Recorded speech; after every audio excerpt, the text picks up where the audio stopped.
Okay. Thought I might discuss this one today. Change. I'm fascinated by change, and I've done a bit of thinking about it. And I thought I'd share some of the stuff I think about change, and I guess it might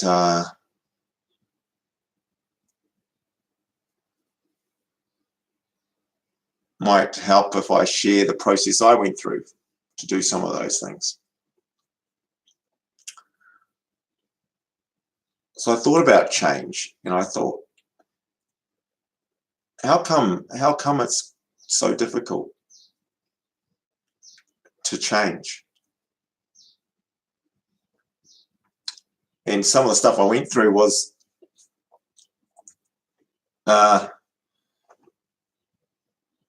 I don't think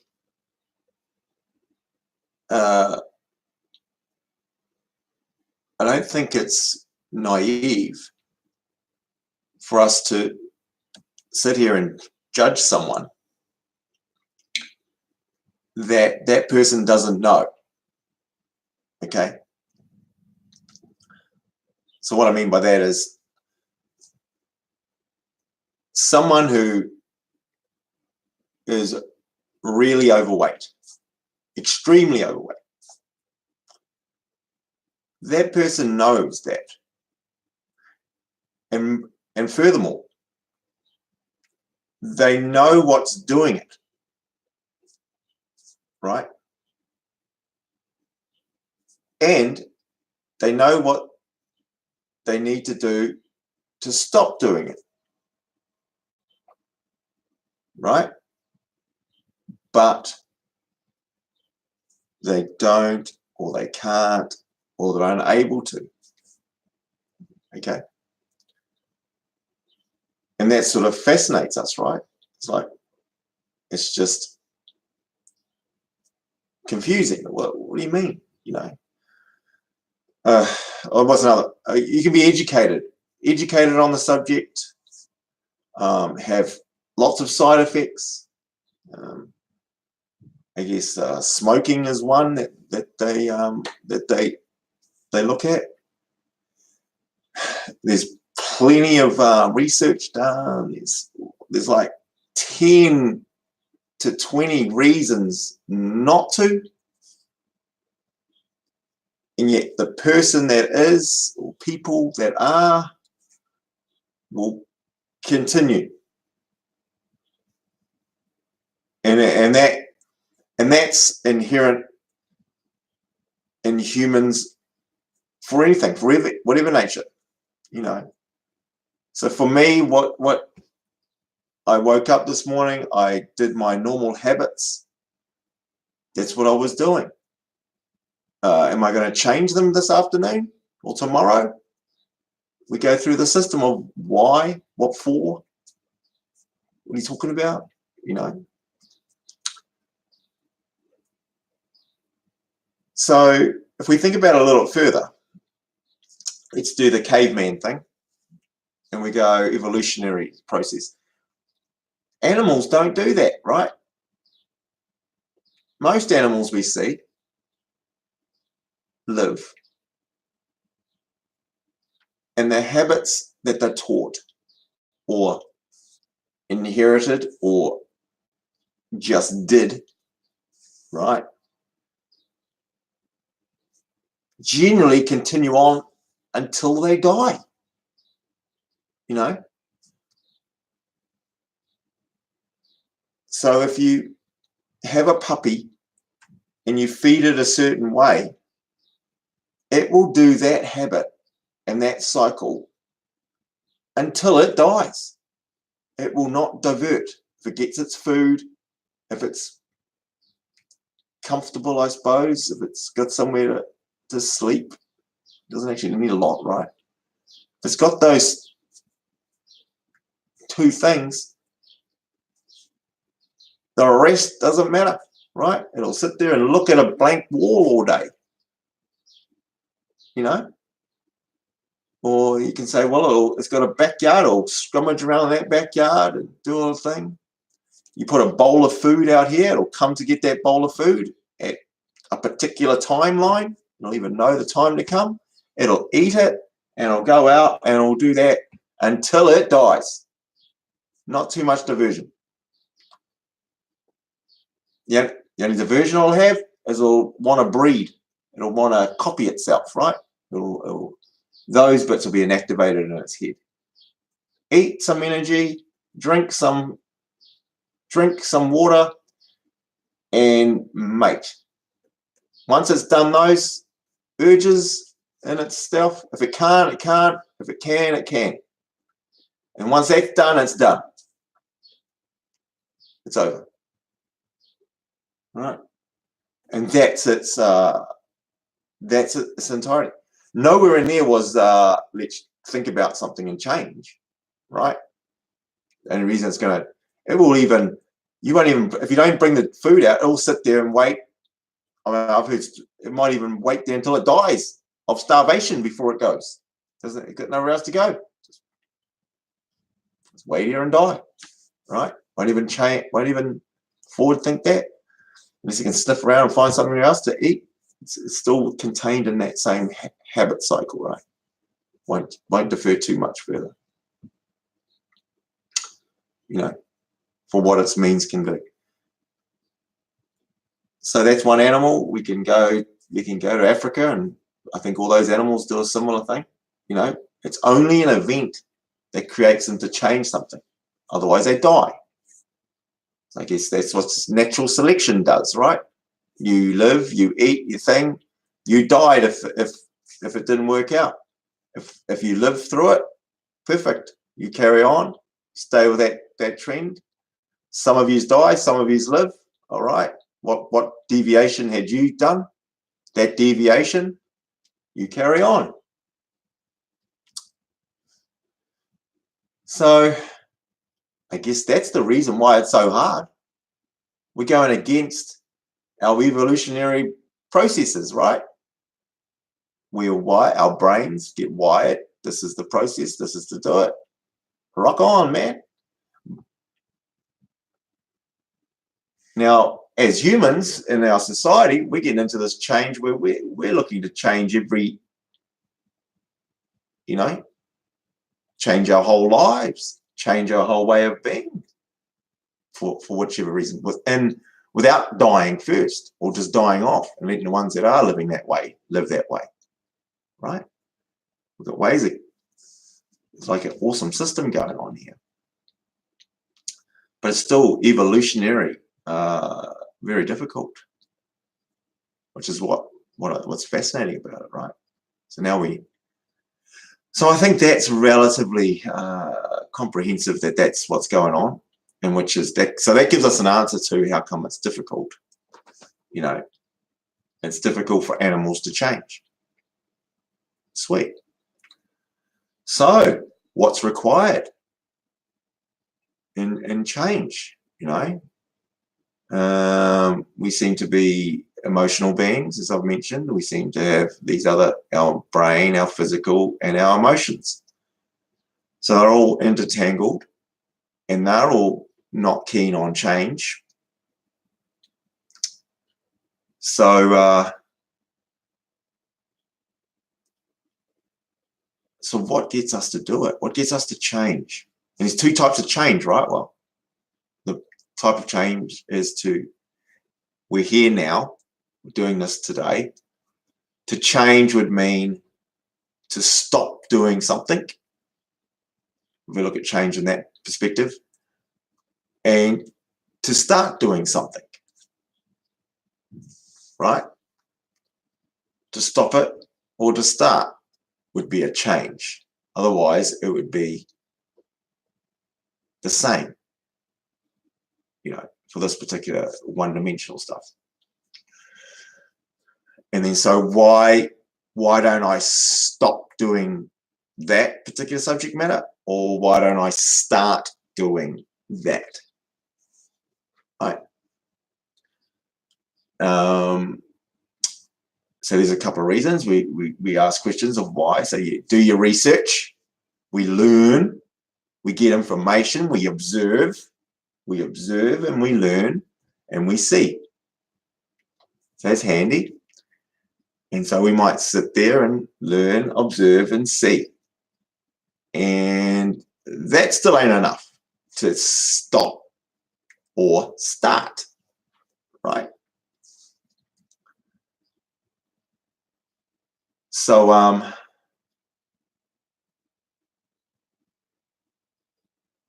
I look at some things that I've changed, I deliberately changed and went through a process, something in my mind just to help with the subject. I used to drink. I used to drink alcohol. I was 27, 28, drinking for a good 10 years probably, There was a habit that was there. What did it take? So, because that's to stop doing something. So the stopping, identified that this wasn't smart. It was affecting other things. You minimize that, whatever. So there's the emotions, right? There's the social scene and the enjoyment of the drink itself.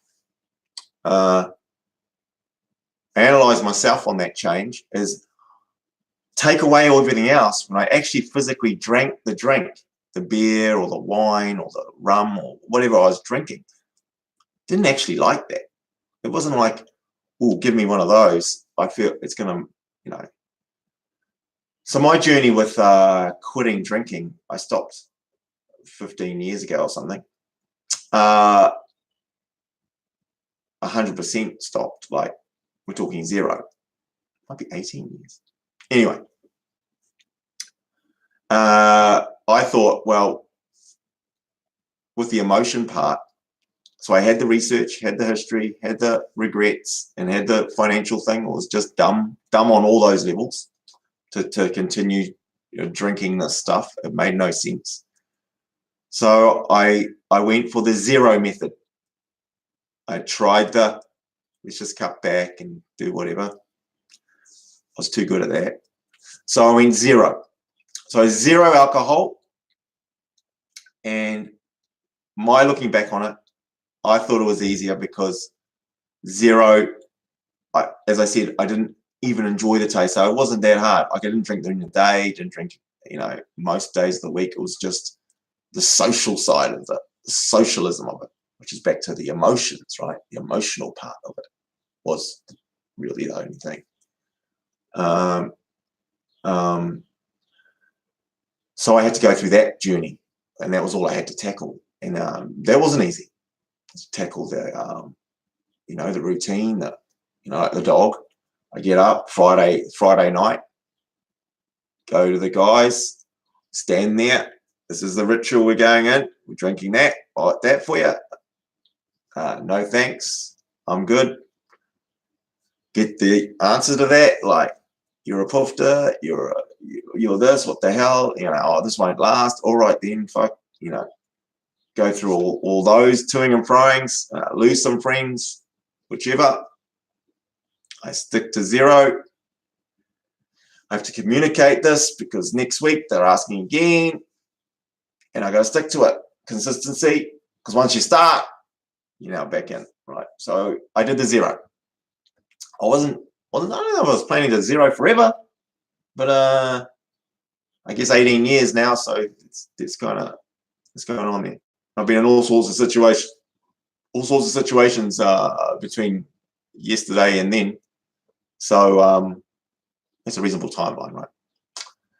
And so on that was the only emotional piece I had to go through there wasn't the actual liking the beer, was the social environment. So I had to get my feelings through that. And so I still go to bars. My mates will meet me there. It's all right, but they will know, and no one goes on about it, these days. The only people that go on about it is when I meet someone new, or when someone else shows up, that hasn't seen me for 20 years, 18 years, and exit. And I have to just educate them, and once they're educated, we're good. Tell them the story again. Here we are. There's a lot of that, and here I am now. So there was that.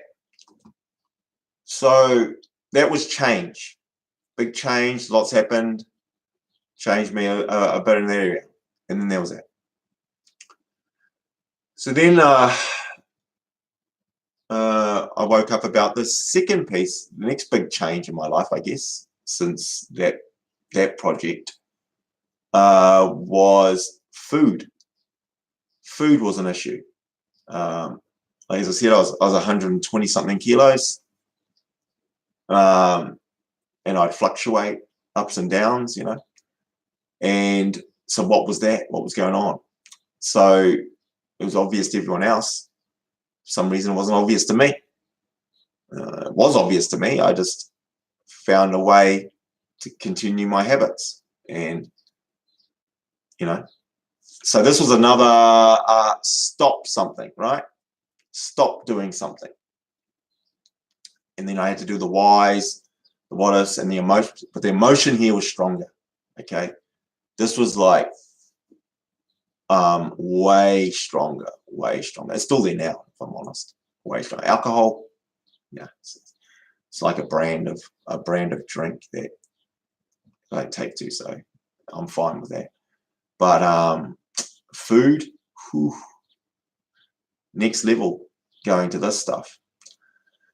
So I because I had success with the other change, I just invoked that one, right?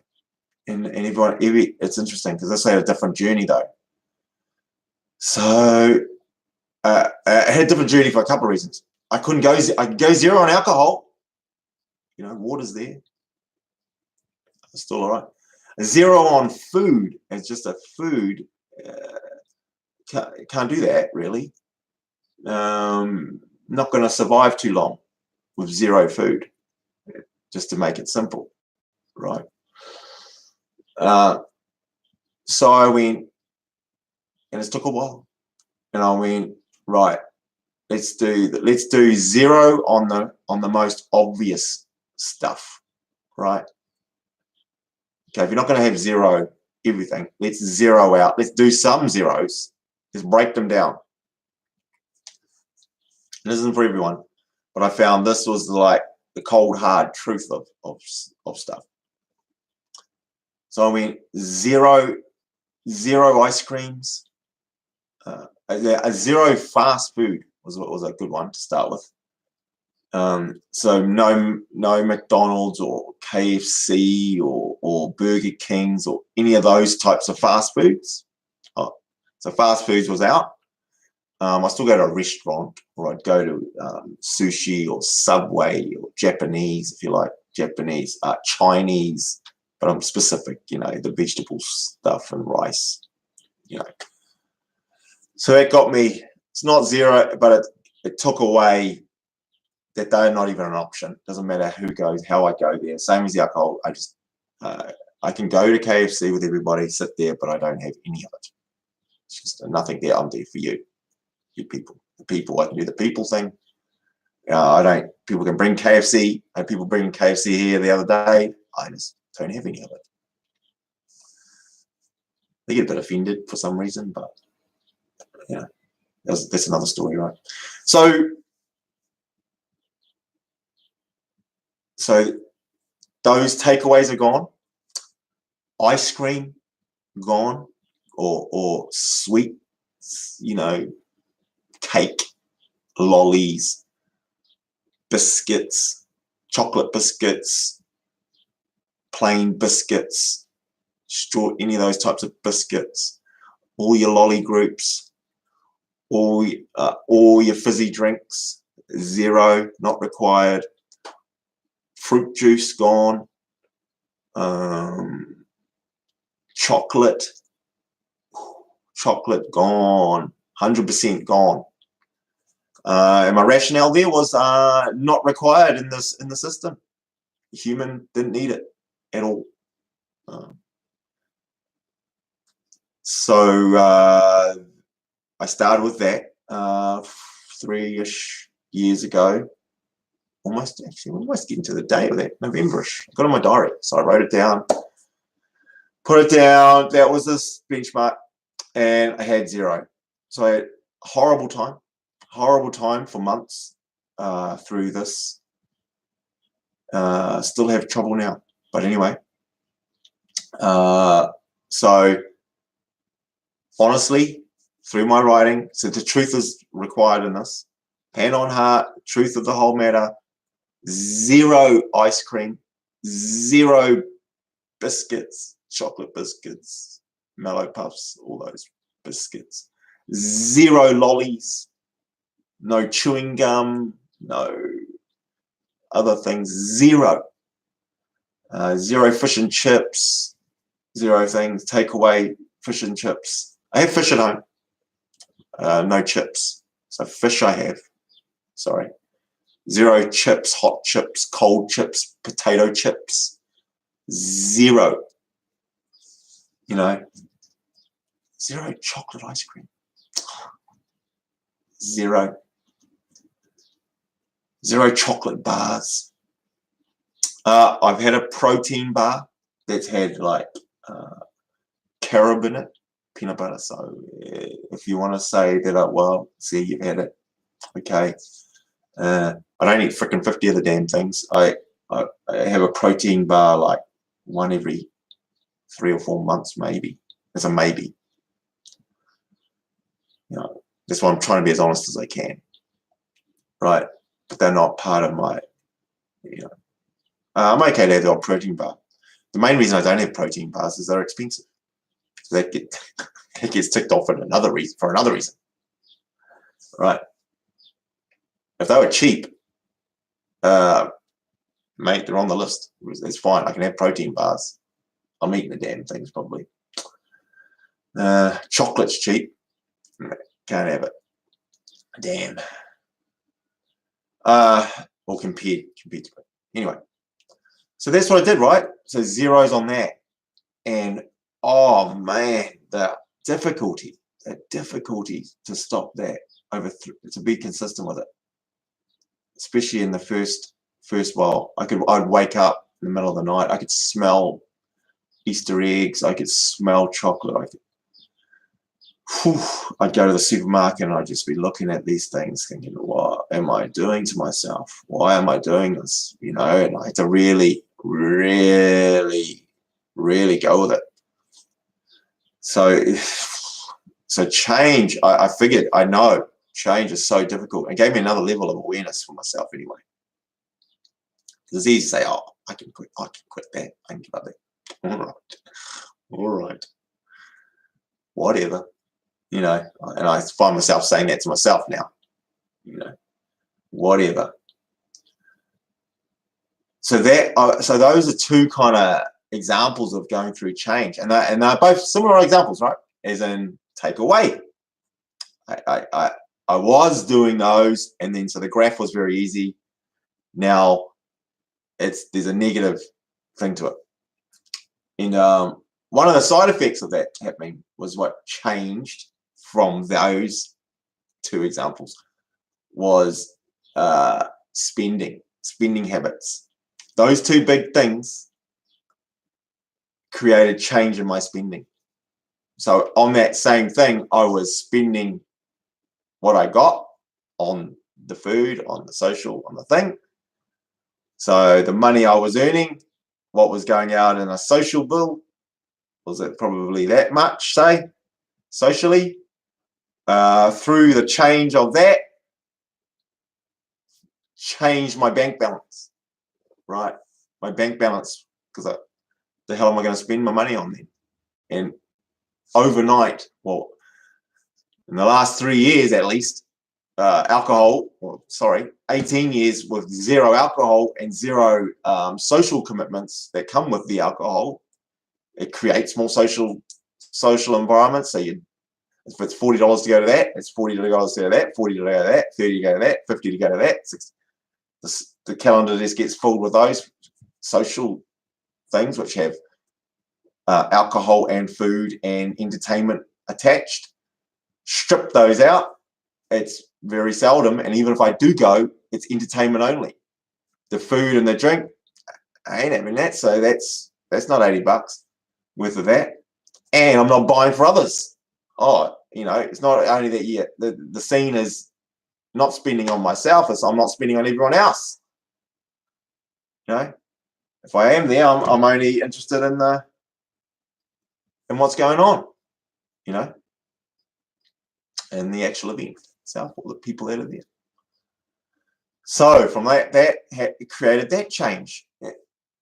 So wow, that actually helped because that helped me go, well, I found value in the money, and having the money meant I can do other stuff, or just have it there for stuff. So that created another awareness, right? Because we could be told that, you're spending your money on stuff, you're thinking whatever, and the habit carries on. So that was another takeaway anyway. So that stopped happening, right? So those are kind of examples of three of stopping something you're doing. The other one that I figured was start something you're not. And I was looking for that, right? Because I go, well, change, yeah. Stopping doing something. Well, why aren't I doing something that is a good idea or is scientifically smart and that will benefit me? Now, how can I start doing something? People will say you're doing by not doing. I'm saying, well, hold on, what about something that you weren't doing and to start doing it? Good one. And it couldn't be something that I was already doing. You with me? So I used to go to the gym a bit. I used to play sport already. So I went, well, let's just continue on doing what you're doing. I might change my behavior and attitude and up it, but it's not starting something that you're not doing. You with me? So it's not true change, in my opinion. Well, it's not exercising some other challenge within the change. So that brought me to, I probably mentioned it, one of the big ones for me was running. Never ran, hardly ever ran. If I did run, it was very minor, right? Because I'd say it was boring or whatever. Because it sucked. Because I didn't like it. It was hard to do. That's why I wasn't doing it. Sweet. That's exactly what I want to be doing then, right? That's what I told myself. Here's stuff I gave up that I liked. I like this stuff. And I like chocolate. I know. I really like this stuff. Take that out. Here's something I don't like right now. I don't like it. Same challenge, right? Scientifically, good idea. Running, apparently, is a good idea. It's scientifically proven. It shows you a list as long as my body of the benefits to exercise or running or walking or whichever one you want to stick it in. It's not doing it though, and moaning and complaining about stuff. But here's a solution. Educate myself on it. 50 benefits. Don't like it, right? So that was it. So as I said, so now I run a lot. So that was a process in itself. Hated it, don't like it. Now, I wouldn't say I love it.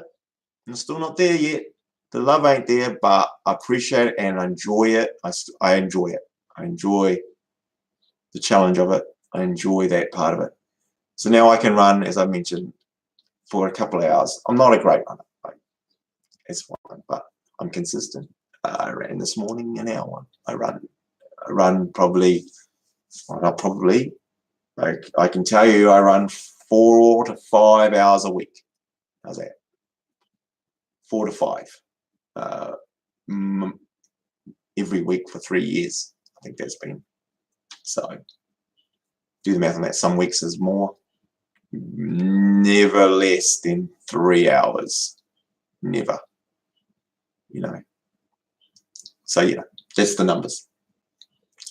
So that gave me two pieces, right? To go, well, it's change from doing something and change from getting rid of stuff. And stuff transpired off that too. So I had a lot of symptoms from those changes. I call them symptoms. So a symptom of those changes was I weigh less. My bank account is higher. I'm more active. I'm cleaning up more. I'm open to things more. My relationships are better. All those things are a culmination of that. You know, have grown from those changes. From those changes, big and horrible, all these other things happen. I think that's fascinating, right? So that's it. So I sit here now, and like I said to you the other day, I was going on about eating meat, right? I'm still debating that. See what I mean? It takes me a while. I'm still debating that, but so one of the things I've been ascertaining now is with change is to keep looking for it, right? To look for it, to study it, and then to invoke it. And it doesn't seem to matter, but every time I look to invoke some change, it's difficult, and that's it. And in my opinion, it's back to that evolutionary thing, man. Animals, us as animals, change is just tough, so tough. And this is with me, with all these, you know, like I say, I've got a high IQ. I think about this deeply and I understand it, but to get up and do it and to be consistent and to keep doing it, the work it takes, it just seems like freaking hell so much. But then when you're doing the work and the results and the stuff, so much better, right? And I already know this. I already know it's going to be better, right? Because both those examples, I don't think it was going to be this good. It didn't even matter how much I thought it was going to be. I was good enough. I'm a pessimist. I'm a skeptic, right? And so my skeptic mind, it says, yeah, it'll only be this much and it'll be that. And it'll still be better. You know, I go to lots of things and I go, oh yeah, it'll be all right. It'll be all right. It'll be that good. You know, if I was their side, it'll be that good. It's not true. It probably helps that I don't have visions like that anyway. But everything's been better. I've gotten more than what I thought I was going to get. Every single example. There's not one example of educated and research change that's taken a lot of work that I have not benefited more than I thought. Another thing's happened. I went, oh, that's cool. Oh, I'll do that now too.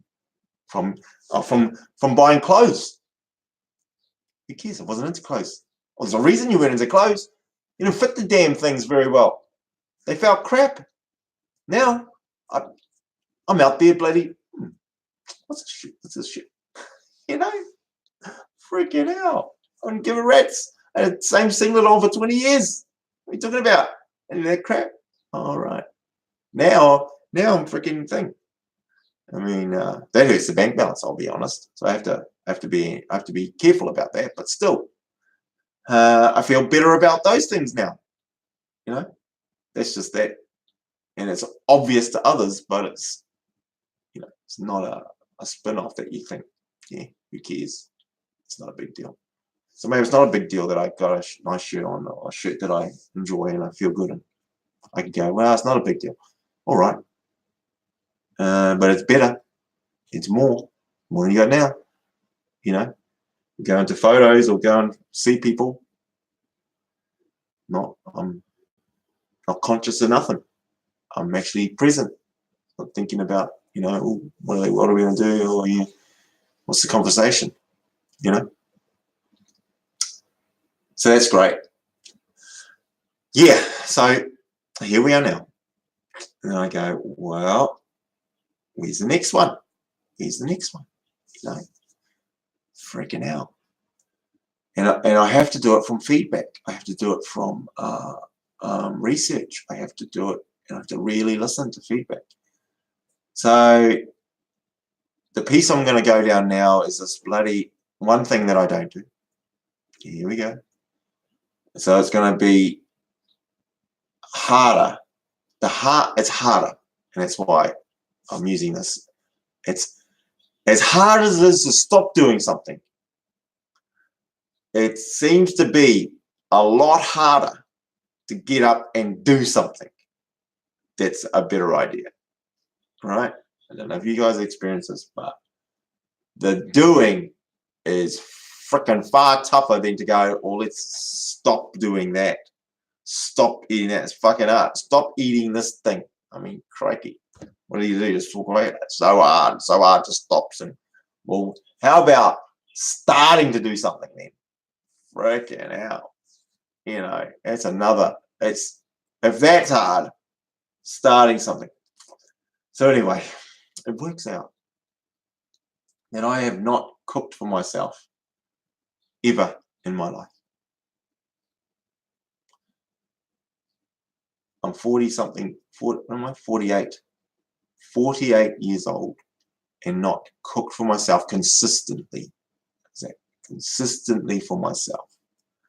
When I was on my own for a while there, the truth of it was very base, never cooked anything.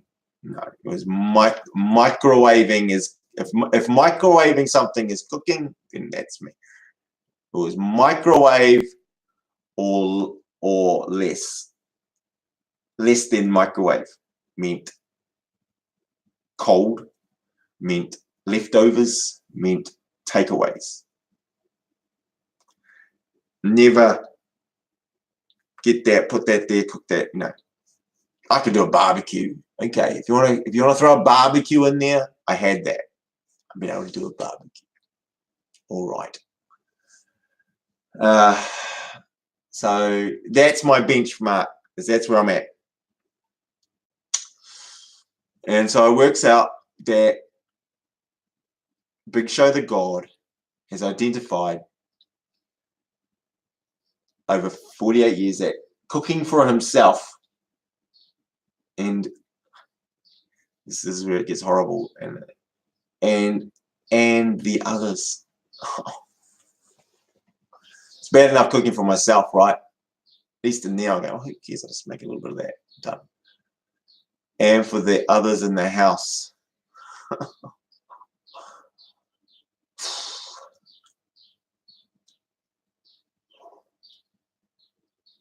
So yes, that's my change now, and it's going to be something I do, and it's every day. You know, organizing the food, getting the groceries, planning it, thinking it. I've got to get involved in it, right? And so I know this, and I've got to get, and I've got to work through this mental challenge, because that's all it is. It's a mental challenge, and I have to use the tools and the skills that I've acquired in these other changes that I've made, and build these in. You know, if I can run 2 hours a day, well, right now I can get up and run for 2 hours when I could only run, you know, marginally. And it wasn't because I couldn't run, it's because I mentally couldn't run. I mentally didn't want to do it anymore. It was purely mental. It's not true.